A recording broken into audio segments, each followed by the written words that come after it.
Wie löse ich dieses Problem kurzfristig? Keine Ahnung. Das ist schon nervig. Ja.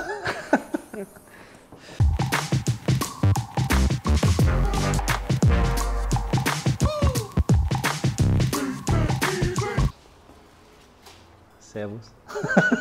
Guck mal hier. Ein GTI, ja. Ein GTI.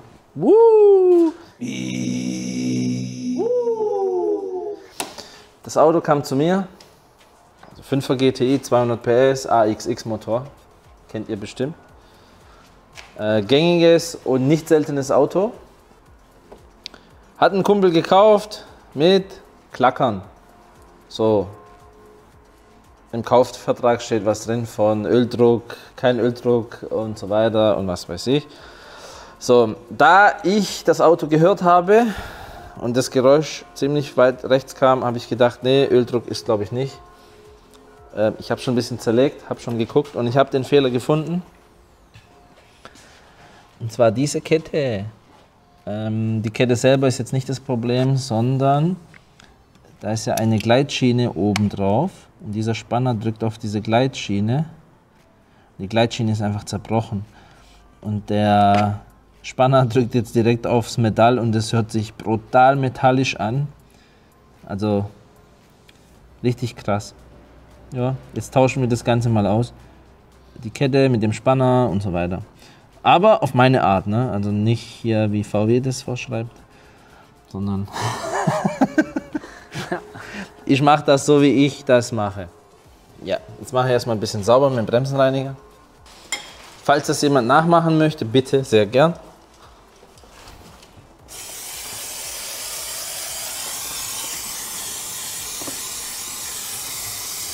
So.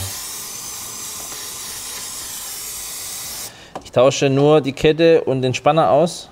Die Zahnräder bleiben. Ich markiere den Zahn und die Kette und auf dieser Seite auch den Zahn und die Kette. Ja. Dann nehme ich die Kette runter, also ich zähle die Glieder. Dann übernehme ich die Markierung auf die neue Kette und mache mit der Markierung dann wieder auf den markierten Zahn. Somit ist alles safe. Das ist meine Art. Also der Spanner hat hier 3 Schrauben. Einmal hier eine Torx 30, einmal hier unten 2 Torx 30. Und hier drin ist so eine spezielle, das ist keine Torx, ich weiß jetzt gerade nicht, wie die heißen. VW und Audi haben die öfters verbaut, auch als Zylinderkopfschrauben. Die sehen ähnlich der Torx-Nuss aus. Also, wenn ich es ausgebaut habe, dann sieht man das genauer. Jetzt nehme ich mal als Beispiel, ich weiß gar nicht, welche Größe wir brauchen, muss ich noch prüfen. Ich glaube, die da. Und die habe ich extra glatt geschliffen, dass ich so viel wie möglich Fleisch mitnehme. Weil die in dem Nockenwellenversteller werden gerne rund, die Schrauben. So sieht es aus. Es ist keine Torx, obwohl es wie eine Torx aussieht. Ja, weil die Zapfen sind eckig, nicht spitz. Heißt, die können mehr Kraft übertragen. So, und der muss richtig sitzen, sonst Schraube rund. So, Nockenwellenversteller, den schrauben wir jetzt, also setze ich jetzt geschwind an, dann markiere ich meine Kette.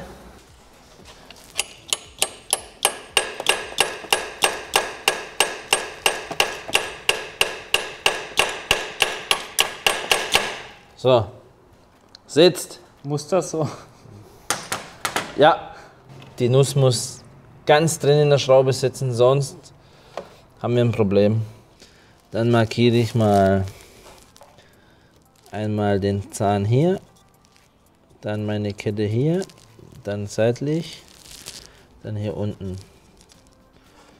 Und dasselbe mache ich hier auch. Zahn, Glied, nicht dein Glied. Ach Mano. Und dann einmal hier oben. Das war jetzt ein Edding, jetzt habe ich noch einen Lackstift zur Sicherheit. Mache ich das mit dem, weil ich glaube, der Edding, der wird irgendwie komisch.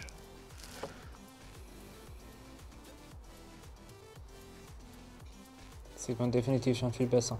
Gell? Sehr schön. Jetzt, um sicher zu gehen, zähle ich nochmal die Löcher. Also ich zähle quasi die Öffnungen. Und ich zähle die Markierten auch mit. Ja? So 1, 2, 3, 4, 5, 6, 7, 8, 9, 10, 11, 12, 13, 14. Ja? 1, 2, 3, 4, 5, 6, 7, 8, 9, 10, 11, 12, 13, 14. Das heißt, von Markierung bis Markierung 14 Zähne. Und dasselbe übertrage ich auf die neue Kette und dann machen wir das so wieder rein. Ganz einfach!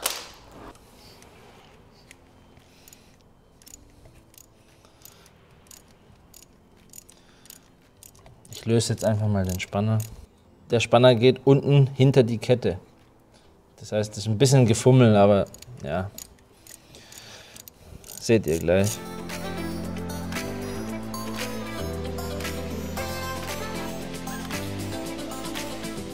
So, jetzt ist der Spanner los, ne? Aber ich kann ihn noch nicht rausmachen. Die kaputte Schiene kann man noch rausmachen. Also die Kette hat ja normalerweise kein Intervall.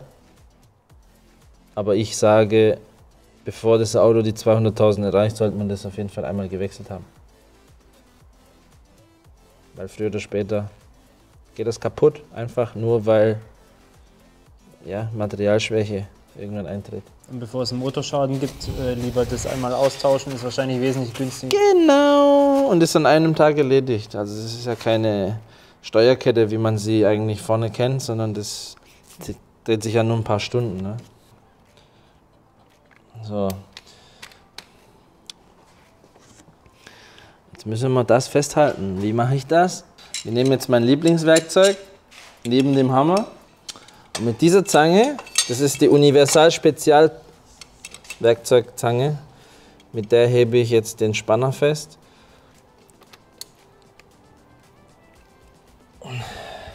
Das wird nichts. Wir haben hier einen schönen kleinen Schlagschrauber. Das war klar, dass das nicht geht.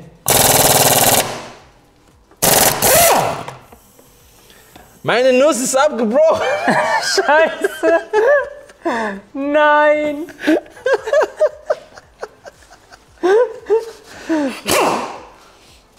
So. Fail! So, was ich an der Stelle erwähnen muss, ne? Mein Spezialwerkzeug, mein Universal-Spezialwerkzeug. Und die Schraube geht sehr, sehr schwer auf. Also,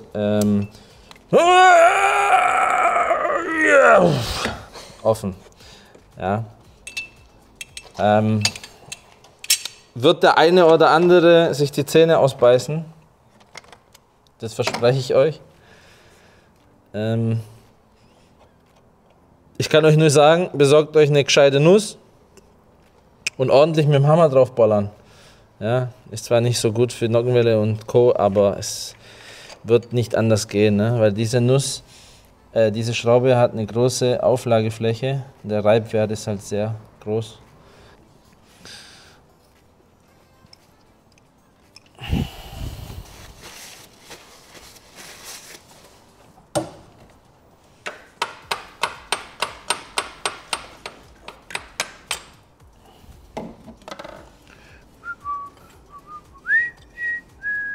Wir haben ja alles markiert und wir müssen nichts auf OT stellen oder so, weil der Nockenwellenversteller hat hier einen Zapfen, der muss dann auch weiter da in die Nockenwelle rein. Wir müssen nur uns auf unsere Markierungen halten und das war's. Hopp. Jetzt ist der mir runtergefallen, aber ist eh kaputt, brauchen wir nicht. Jetzt haben wir hier den neuen Kettenspanner. Alles von Ina. Was ich lustig finde, die haben das hier rausgefräst. Ja? Siehst du das? Das ist eine Stelle, da ist was rausgefräst. Ah. Sieht man das in der Kamera? Ja, das sieht man. Ah, wahrscheinlich die Originalmodellbezeichnung, weil Ina die Originalteile herstellt und... Die Original VW-Teilenummer. Ja? Weil sehr wahrscheinlich Ina der Erstausrüster ist. Ja? Wir haben das jetzt natürlich im Zubehör gekauft, mit dem Original Ina-Karton. Und jo, da ist ein kleines Sieb, weil von da kommt der Öldruck aus dem Zylinderkopf. Nur zur Info. Ich empfehle diesen Bolzen, den Stift, der das Ganze jetzt zusammenhebt, wenn es geht, bündig hinten, damit ihr das auch gescheit montieren könnt. Bündig, sonst habt ihr Probleme beim Ansetzen. Die Kette an sich hat sich nicht wirklich gelenkt, aber wenn wir schon dabei sind, den Spanner zu tauschen, dann machen wir auch gleich die Kette neu. Weil ja eh beides raus muss. Markierungen habe ich übernommen. Wir zählen jetzt nochmal 1, 2, 3, 4, 5, 6, 7, 8, 9, 10, 11, 12, 13, 14. Passt. Da legen wir dann schon mal die Kette hin, auf die richtige Markierung. So. Ist alles ein bisschen gefummelt.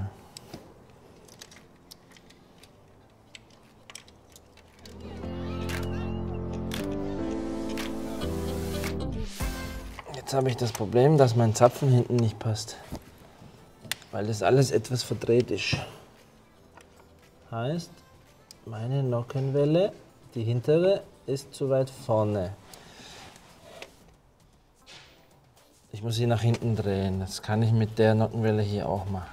Das jetzt nicht unbedingt nachmachen, weil ich greife jetzt hier auf die Lauffläche von der Hochdruckpumpe mit der Zange und ziehe mir das hin, wie ich es brauche. So, ist eingerastet. Jetzt schraube ich das Ding da rein. So, jetzt setzen wir mal die scheiß Schrauben hier an.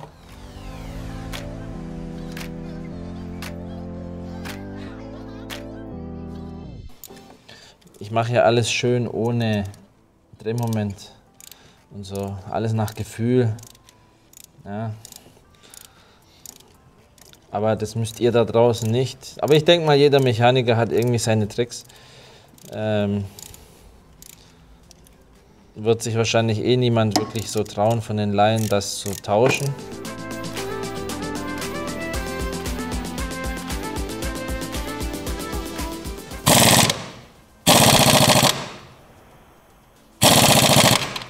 So, fest. Wir haben hier noch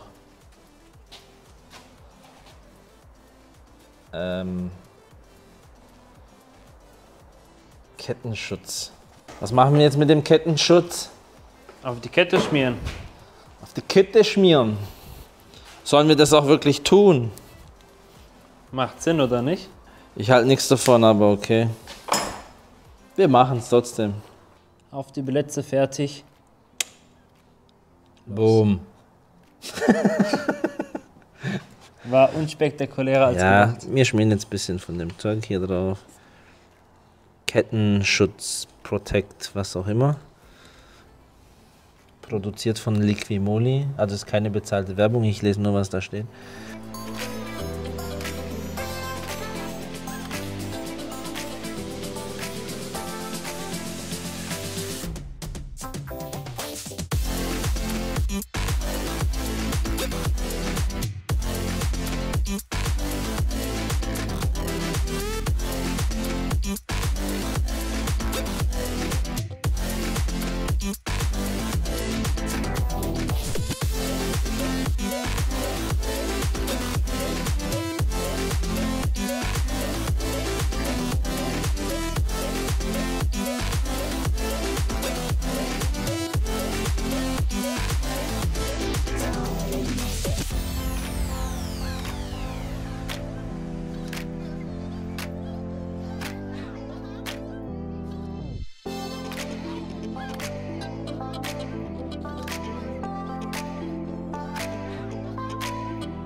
Das ist jetzt fertig.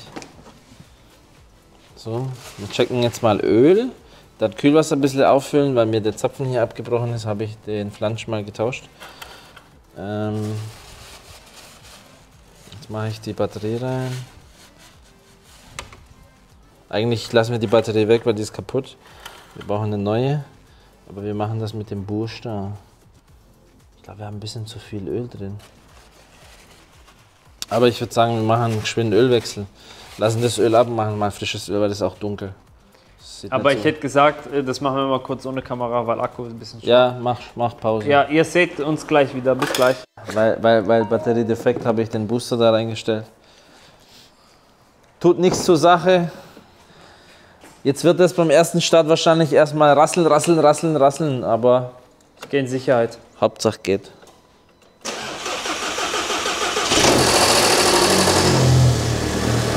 So.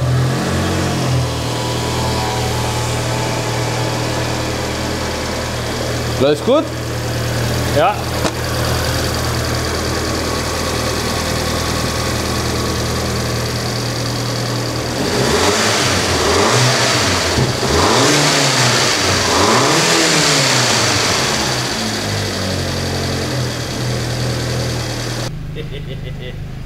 Brumm, brumm. Leute, Feierabend für heute. Bis bald. Ciao.